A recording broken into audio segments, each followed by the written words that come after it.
The cameras were rolling, the audience was cheering, and then 18-year-old River Jackson stood at the Family Feud podium with the hollow expression of someone who existed in a state of profound disconnection from their own life, their eyes holding the empty quality that comes from being convinced, despite all evidence to the contrary, that you are not actually alive but rather a corpse walking through a world that doesn't realize you've already died.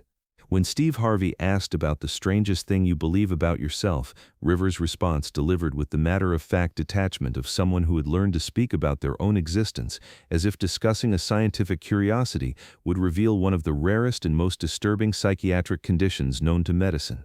"That I'm dead," River had said, their voice carrying the flat effect that comes from experiencing a delusion so complete and overwhelming that it affects every aspect of perception and self-understanding. "My brain tells me that I died sometime last year, and that what's happening now isn't real life. I know logically that I'm standing here talking to you, but I feel like I'm a corpse that somehow keeps moving around."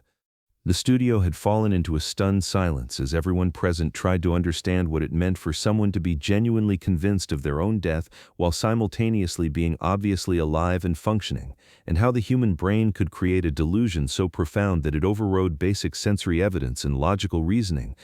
River Jackson had been living with Cotard syndrome, also known as walking corpse syndrome, for 14 months, since a severe episode of depression during their senior year of high school had evolved into a rare psychiatric condition characterized by the delusional belief that they were dead, did not exist, or had lost essential parts of their body or identity.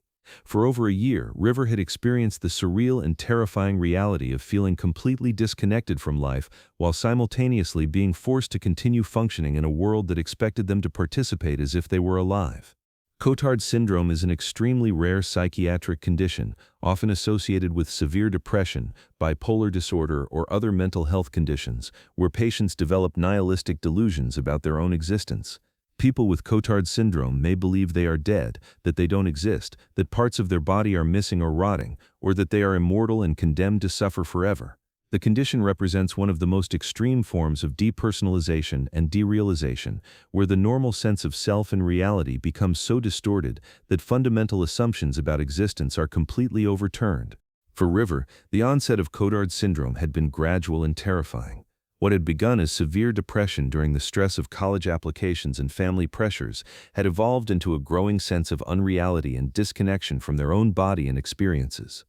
They had begun feeling like they were watching their life happen from outside themselves, as if they were observing someone else going through the motions of daily existence.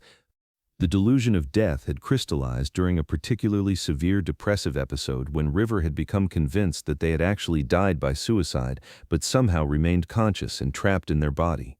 Despite being able to see, hear, touch, and interact with the world around them, River's brain interpreted all sensory input through the filter of this delusion, making them feel like they were experiencing a bizarre form of afterlife or purgatory, where they were forced to continue existing despite being dead.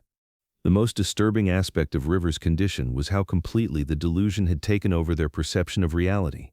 They could engage in conversations, complete tasks, and function in many ways that appeared normal to outside observers, but internally they experienced everything as hollow, meaningless, and unreal. Food had no taste, physical sensations felt muted and strange, emotions seemed artificial or absent, and all experiences felt like they were happening to someone else or weren't happening at all. River's family had been devastated and confused by the development of their condition.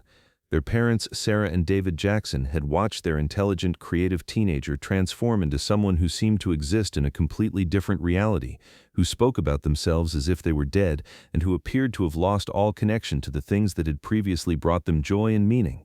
The initial response from mental health professionals had been mixed, as Cotard syndrome is so rare that many practitioners have never encountered it and may not immediately recognize the specific constellation of symptoms that characterize the condition.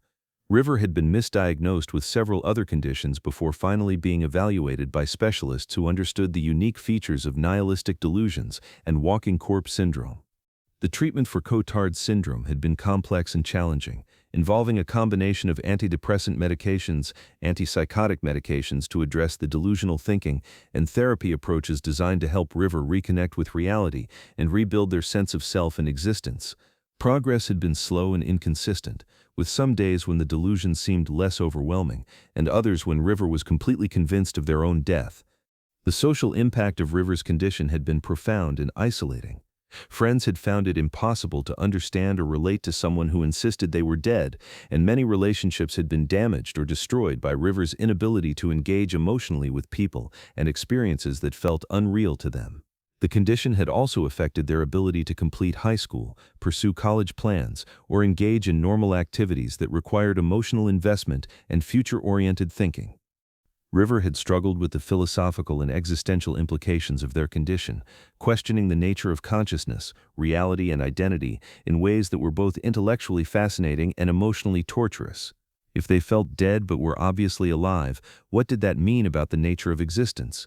If their brain could convince them so completely of something that was clearly false, how could they trust any of their perceptions or beliefs? The family had also dealt with the challenge of how to respond to River's delusions. Mental health professionals had advised against directly contradicting or arguing with the delusions, as this could increase distress and defensiveness, but they had also emphasized the importance of maintaining connection to reality and not enabling or reinforcing the delusional beliefs. River's academic and career plans had been completely derailed by their condition. They had been accepted to several colleges but had been unable to enroll because they couldn't engage with future planning or goal setting when they believed they were already dead. The concept of building a life or pursuing dreams felt absurd and impossible when existence itself felt like an illusion or mistake. The condition had also affected River's relationship with their own body and physical needs.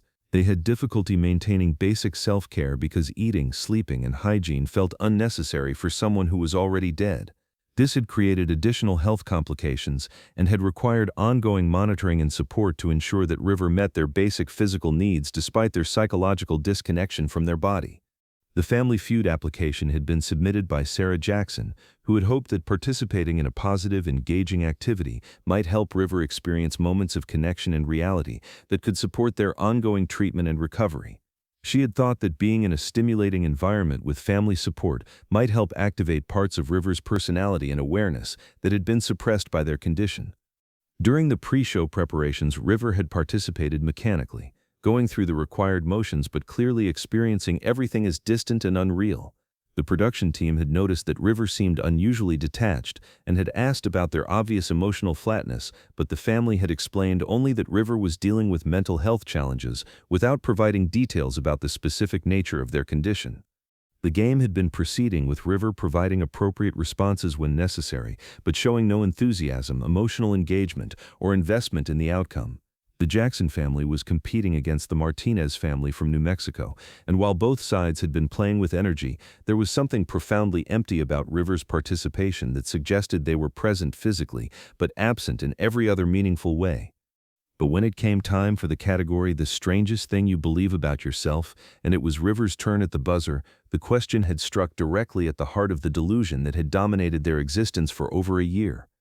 Steve Harvey had approached the podium with his usual warm energy, but something about River's hollow expression and emotional absence had made him more careful and attentive than usual. "All right, River," Steve had said gently, "the strangest thing you believe about yourself. What comes to mind?" River had looked at Steve with eyes that seemed to be seeing him from an enormous distance, then responded with the clinical detachment that characterized their discussion of their own condition. "That I'm dead," River had said, their words creating immediate confusion and concern among everyone present. "My brain tells me that I died sometime last year, and that what's happening now isn't real life. I know logically that I'm standing here talking to you, but I feel like I'm a corpse that somehow keeps moving around." The studio had become completely silent, as everyone present tried to process what River had shared and the implications of someone being genuinely convinced of their own death while obviously being alive and functioning. Steve had paused, clearly recognizing that this young person was describing something far more serious than a philosophical belief or metaphorical statement. "River," Steve had said carefully, "that sounds like it would be terrifying and confusing. Can you help me understand what that experience is like?" "Everything feels hollow and unreal," River had explained with the same detached tone. "I can see and hear and touch things, but it all feels like it's happening to someone else, or like it's not really happening at all. Food doesn't taste like anything.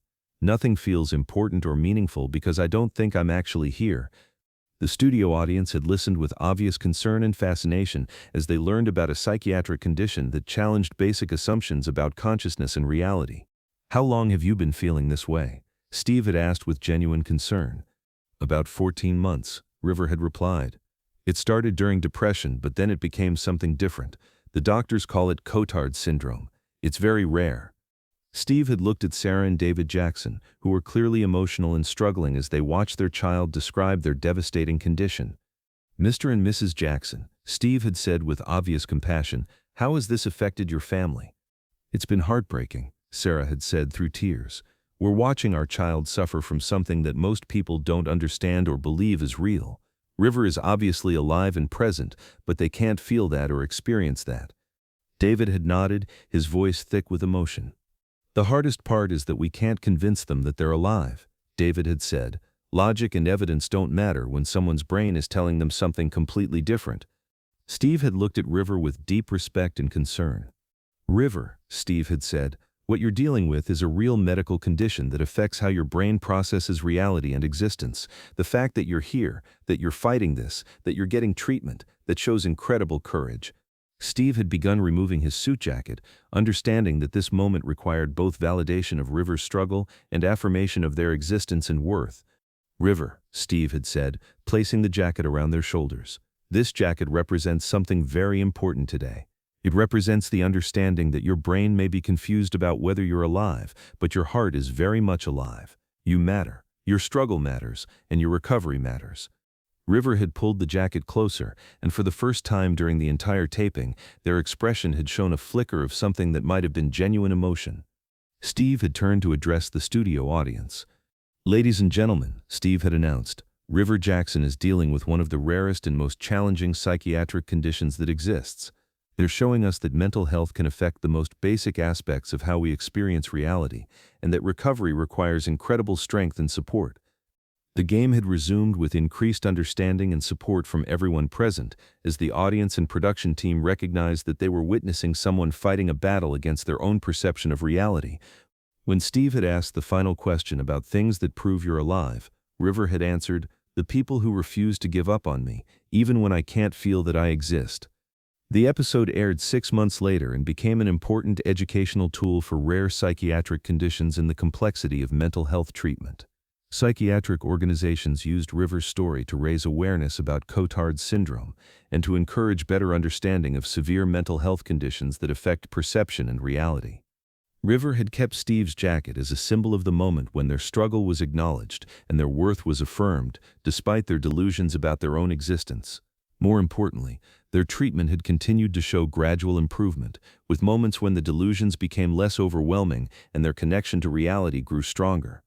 The jacket represented their understanding that recovery from severe mental illness is possible even when the conditions seem impossible to overcome, that support and validation can matter even when someone can't fully feel their impact, and that the human spirit can survive even the most profound disconnection from reality.